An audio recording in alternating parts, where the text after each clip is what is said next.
सरकार को पीछे नहीं हटना चाहिए था। अगर महंगाई पर विपक्ष चर्चा पर मांग कर रहा है तो उनको सुनना चाहिए, सस्पेंशन देना चाहिए और वापस लेना चाहिए। मेरी अपील रहेगी सरकार से, जिन साथियों को यहां से सस्पेंड किया है उनका सस्पेंशन वापस ले। मेरी पीठ से ये आग्रह है, उसको please confine yourself to the सभापति महोदय। Danish Ali. धन्यवाद सभापति महोदय, आपने मुझे इस फैमिली कोर्ट अमेंडमेंट बिल 2022 पर बोलने का मौका दिया। बेसिकली फैमिली कोर्ट्स में जो केसेस जाते हैं ज़्यादातर सेटलमेंट के लिए जाते हैं और वहाँ पर आने से पहले परामर्श के जरिए काउंसलर्स जो हैं वो हस्बैंड वाइफ के बीच में सुलह कराने की कोशिश करते हैं। और आज हम ऐसे बिल पर यहां डिस्कस कर रहे हैं, लेकिन दुर्भाग्य इस बात का है जहां पर हम सेटलमेंट के लिए कोशिश कर रहे हैं, हमें अपने गिरेबान में झांक के देखना चाहिए। सभापति महोदय, सेटलमेंट तो आप इस हाउस में भी नहीं कर पा रहे हैं। यहां पर विपक्ष की बेंचेस खाली हैं। अगर ये परामर्श से, सेटलमेंट से, अच्छी नियत से सबको साथ लेकर के इस बिल को हम पास करते, सबके व्यूज इसमें आते तो बहुत ज्यादा अच्छा रहता। लेकिन हम अपने हाउस के अंदर भी सबको साथ लेकर के नहीं चल पा रहे हैं। ये कितना बड़ा दुर्भाग्य की बात है। मैं उसमें नहीं जाना चाहता कि क्यों क्या हुआ है। भाई हर सदस्य का अधिकार है कि वो चर्चा पे मांग करे। मैं इतना ही कहना चाहता हूं कि सरकार को पीछे नहीं हटना चाहिए था। अगर महंगाई पर विपक्ष चर्चा पर मांग कर रहा है तो उनको सुनना चाहिए, सस्पेंशन देना चाहिए और वापस लेना चाहिए। मेरी अपील रहेगी सरकार से, जिन साथियों को यहां से सस्पेंड किया है उनका सस्पेंशन वापस ले। मेरी पीठ से ये आग्रह है, उसको please confine yourself to the सभापति महोदय, मैं यही कहना चाहूंगा कि हम यहां आते हैं, चर्चा हो, हाउस चले। अभी आप जानते हैं कि कितने लाखों की तादाद में केसेस कोर्ट्स के अंदर पेंडिंग हैं। यहां पर कानून मंत्री बैठे हैं। मैं इस बिल पर आना से पहले एक बात कहना चाहूंगा कि जो इंफ्रास्ट्रक्चर है कोर्ट्स का, उसमें बहुत कमी है। सभापति महोदय, मेरे यहां अमरोहा लोकसभा क्षेत्र का एक पार्ट जो है हापुड़ जिला आता है, करीब 40% हापुड़ जिला जो है मेरी लोकसभा क्षेत्र में। और अभी आसन पर राजेंद्र अग्रवाल जी बैठे थे, उनका भी वो जिला है। कानून मंत्री महोदय से मैं कहना चाहूंगा, सर 2011 में जिला बना हापुड़, लेकिन आज तक वहां डिस्ट्रिक्ट कोर्ट के लिए बिल्डिंग नहीं है। डिस्ट्रिक्ट कोर्ट जो है वो 5 जगह में चल रहा है। हम सस्ता न्याय दिलाने की बात करते हैं, लेकिन सरकार ने मतलब जमीन एक्वायर हो चुकी है।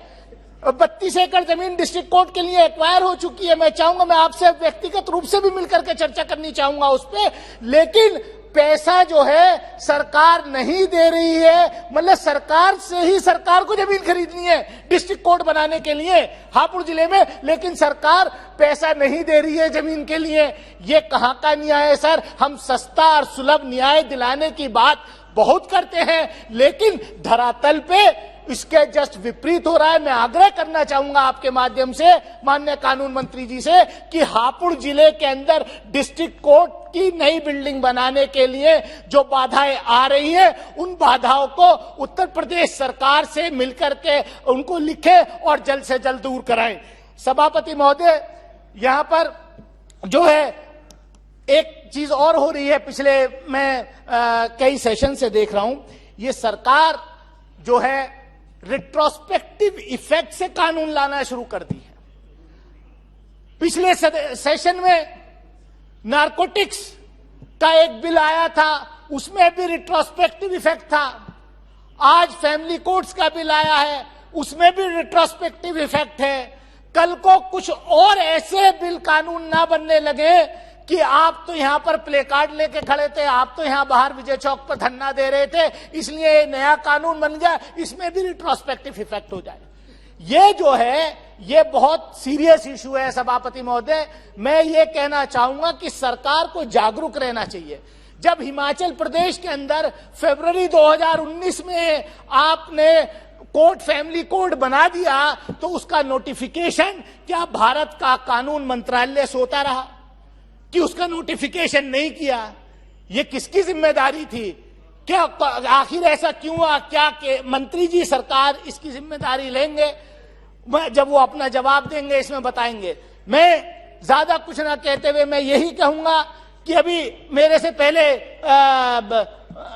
भर्तृहरि महताब जी बोल रहे थे तो उन्होंने कहा कि ये सिविल मैटर्स हैं, फैमिली कोर्ट में सिविल मैटर्स डिस्कस होते हैं। जाहिर सी बात है कि फैमिली डिस्प्यूट्स जो हैं वो सिविल मैटर्स हैं, लेकिन इस देश की बदकिस्मती है, इस देश के माइनॉरिटी कम्युनिटी की बदकिस्मती है कि जो फैमिली मैटर्स सिविल मैटर्स थे, इस सरकार ने एक कम्युनिटी के फैमिली मैटर्स को क्रिमिनल मैटर्स बनाने का काम इसी सदन से पास किया था 2019 में और नारा दिया था कि हम जो है मुस्लिम महिलाओं को न्याय दिलाना चाहते हैं। मैं पूछना चाहूंगा कि कितनी महिलाओं को जो है आपने न्याय दिलाया है? आज जो देश भर के अंदर कितनी महिलाओं के घर जो हैं वो बगैर नोटिस के तोड़े जा रहे हैं?